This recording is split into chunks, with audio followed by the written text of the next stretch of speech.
वर्तमान में जो ये नैक की प्रक्रिया चल रही है विश्वविद्यालय के अंतर्गत, ये है गुणवत्ता के संवर्धन में की जाने वाली एक एक्सरसाइज है।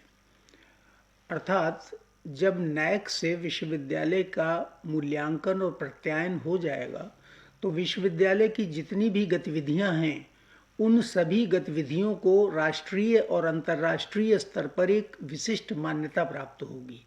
विद्यार्थियों को विशेष महत्व मिलेगा।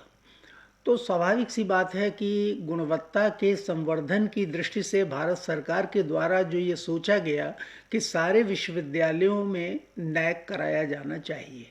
नैक के अंतर्गत मूल्यांकन हो और प्रत्यायन हो विभिन्न सुविधाओं का विभिन्न संवर्गों में, जैसे कि जो आपकी विषय वस्तु है, करिकुलम है, जो पाठ्य सामग्री है, या जो विद्यार्थियों को सुविधाएं प्रदान की जा रही हैं, या इसी प्रकार जो ढांचागत संसाधन हमारे पास उपलब्ध हैं, इन सब की एक समग्रता में समीक्षा होती है।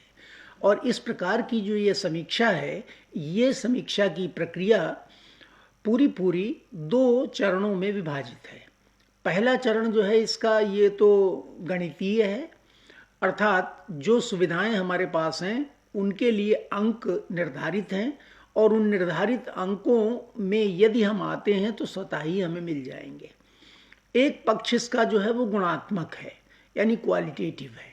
क्वालिटेटिव के अंतर्गत जो नैक की एक टीम आएगी विश्वविद्यालय में, और नैक की टीम विश्वविद्यालय में जो सुविधाएं हमने कहीं कि हमारे यहाँ हैं उन्हें देखेगी, और देखने के बाद अगर उसे लगता है कि हमारा जो दावा है वो सही है तो उनमें भी हमें अंक प्रदान किए जाएंगे। और इस प्रकार ये जो गुणात्मक है और परिमाणात्मक है, जो क्वालिटेटिव है और क्वांटिटेटिव है, इन दोनों पक्षों को मिलाकर विश्वविद्यालय का नैक का जो ये असेसमेंट है ये पूरा हो जाएगा।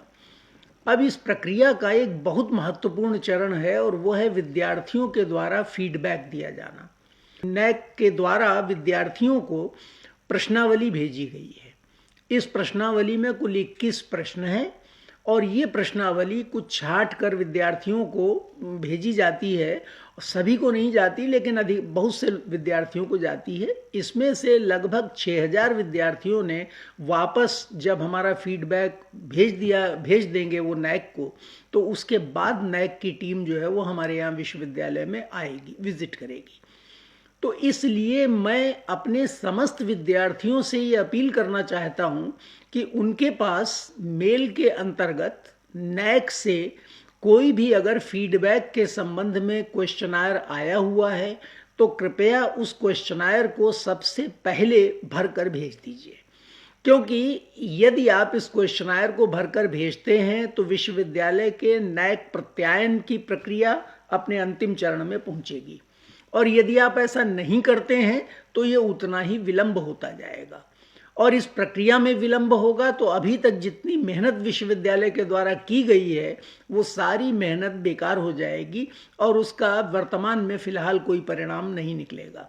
शायद ये प्रक्रिया दोबारा से करनी पड़े हमें आगे चलकर, लेकिन प्रत्येक दशा में कम से कम 6000 विद्यार्थियों का फीडबैक नैक को मिलना ही चाहिए। और इस 6000 के फीडबैक के लिए नैक से मेल आ चुकी हैं। 12 नवंबर 2021 से ये प्रक्रिया प्रारंभ हो चुकी है और विद्यार्थियों को शीघ्रातिशीघ्र अपना फीडबैक मेल के ही माध्यम से सबमिट कर देना है। कोई कठिन कार्य नहीं है, केवल हाँ या ना में agree, strongly agree, do not agree, इस तरह का मल्टीपल चॉइस के 20 प्रश्न हैं। उन 20 प्रश्नों का उत्तर देना है, और जो 21वां प्रश्न है वो प्रश्न ओपन एंडेड है, माने खुला प्रश्न है, अर्थात उसके उत्तर में विद्यार्थी जो चाहें वो लिख सकते हैं, इस तरह से कर सकते हैं। तो मेरी एक बार पुनः विश्वविद्यालय के सभी विद्यार्थियों से गंभीरतम अपील है, बहुत ही विनम्रता के साथ मैं उनसे बार बार अनुरोध कर रहा हूं कि आपके पास यदि जो है नैक से कोई फीडबैक के लिए मेल आया है तो कृपा कर सबसे पहले अन्य सभी काम छोड़कर सबसे पहले उस फीडबैक के फॉर्म को भरकर भेज दीजिए, जिससे कि विश्वविद्यालय के नैक के प्रत्यायन की प्रक्रिया जो है वो अगले चरण में जा सके।